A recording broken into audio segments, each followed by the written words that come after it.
Okay, guys, let's go. It's week 3. It's the home opener, and whatever little threads we're hanging on to in terms of making this season worth anything rests on tomorrow.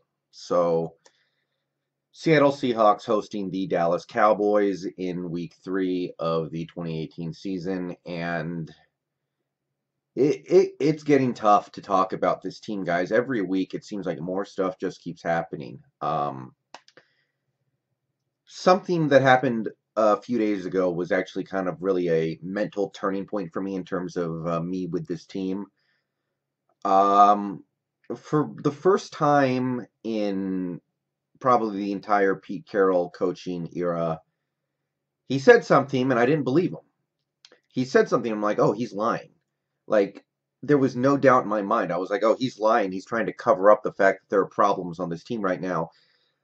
It was in one of his pressers where he said that the reason why they called that timeout against the Bears, like 2 plays before the pick six, the reason why he called that timeout was because they were lined up improperly.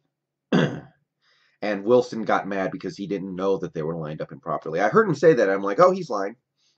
Like, I didn't even really have to think about it. I wasn't even really like, he might be lying. I was like, oh, no, he's lying.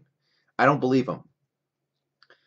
And the things that have been going on with this organization have just gotten to the point where I can just immediately look at this team, look at what they're saying, look at what they're doing, and go, okay, they're lying to us. So he said that. I didn't believe it. I fully believe that they were calling a timeout because they didn't like the fact that he was audibling. I think Pete Carroll is lying to cover up the fact that Schottenheimer and Wilson are not getting along. And, when you hit that point with a coach, with an organization, I think it's a little tough to come back. It kind of reminds me of the like the Cowboys when they had Wade Phillips right before they fired him, and things were just going bad. And I knew a lot of Cowboys fans at that time, and it was just they didn't believe him. They didn't care about anything he had to say. They didn't give anything he had to say any credibility.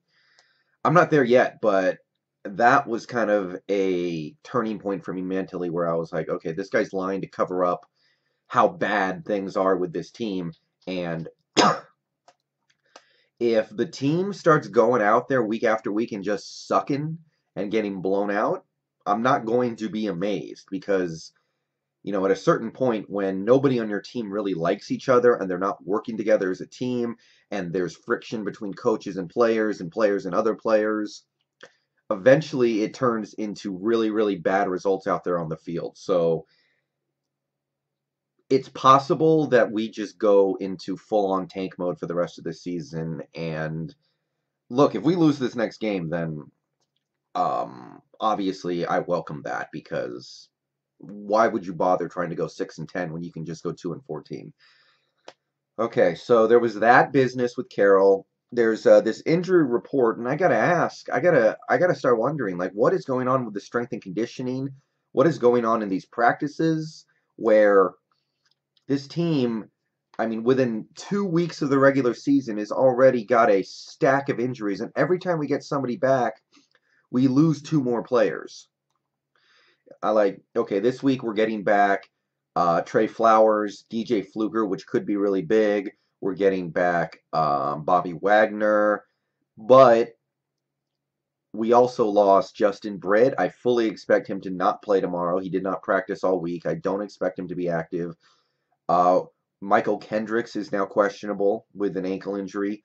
Posick is out, which really cancels out some of the good feelings I had about Fluker coming back.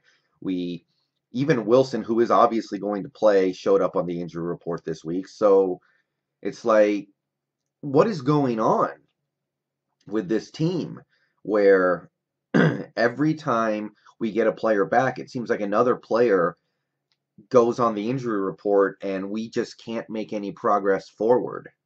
Is somebody doing something wrong at the VMAC? Is there something wrong with our strength and conditioning? I don't know. But it's gotten to the point now where it's been happening week after week after week, and I'm like, something is wrong with this machine. And then, of course, not really injury related, but kind of, we got the Earl Thomas thing where he missed practice Friday. Nobody is saying why. They're just saying personal reasons. And we don't know if he's going to play tomorrow. And we're playing the Cowboys. And, with how screwed up this team is right now, I can't help but wonder if those two things are related. The most likely outcome is that Earl Thomas plays tomorrow and everything's fine. And it ends up just being something like, a family thing, a kid thing. I don't know, but if it ends up being something really stupid, like he wants to get traded right now and he's throwing a fit because he's not getting traded, then I'm not going to be completely shocked. And we're playing one of the teams he wants to get traded to. So if it comes out in a few days that Earl threw a fit because he doesn't want to be here anymore, and then we trade him to Dallas, then I'm not going to be completely shocked. And it just goes to show you how messed up this team is right now, man. So that's all the week in between drama bullshit. This game, I think that if we're still engaged as a team, I feel like we're going to, I probably think we can win just because it is the home opener. The team has been humiliated on Monday Night Football. The offense in particular was humiliated. And I have to believe they're going to do something to try to at least put up a decent performance against the Cowboys to where, they're not just embarrassing themselves at home against a not very good team. I don't see much with that Cowboys team. I really don't. I see this being a defensive struggle, of course. The final score could be something like 15-12. That Cowboys team, I think our defense can stop the run.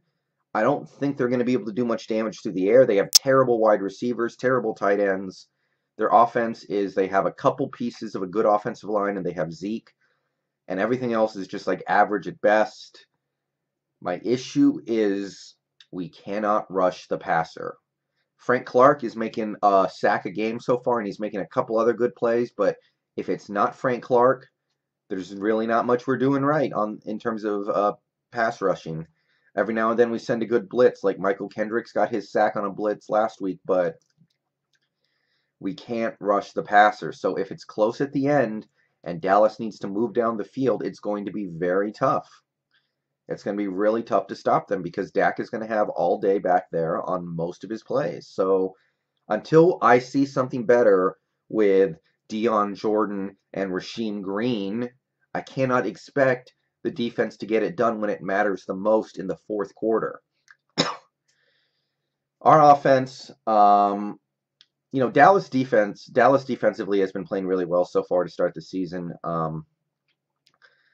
I think we should at least be able to improve on what we did against the Bears, but most of that is just because you can't play much worse than we did against the Bears. It's almost impossible.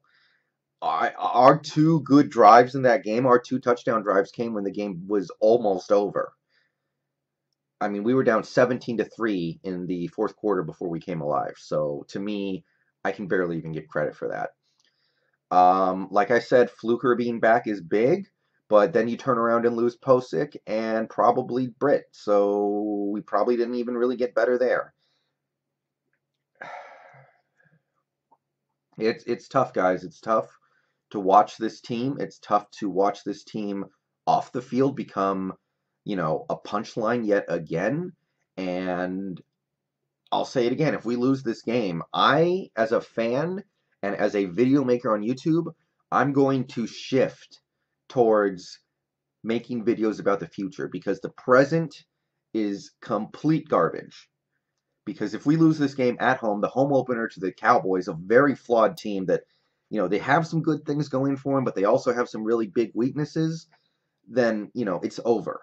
It is absolutely over, and it's time to start thinking about the future. So, I mean, I wish I had a good, something really smart to say about the Earl Thomas situation, but I really don't. I have no idea.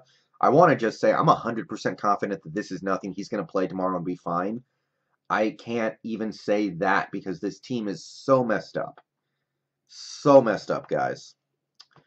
Okay, I'm going to say that we get it done tomorrow in a low-scoring game, but like I said, this team has the potential to just bottom out tomorrow, starting tomorrow, because stuff is messed up.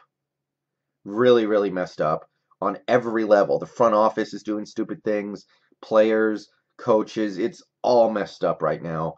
And if tomorrow is just a talent on talent match, I think we can win. But if the team does what I fear, it could be a long game and could be a long season. All right. I'm probably walking into a hornet's nest, getting my hopes up at all for tomorrow. Not that my hopes are even really up. It's just I don't think the Cowboys are that good, and I'm counting on the talent that we have to hold it together. All right. All right. Peace out.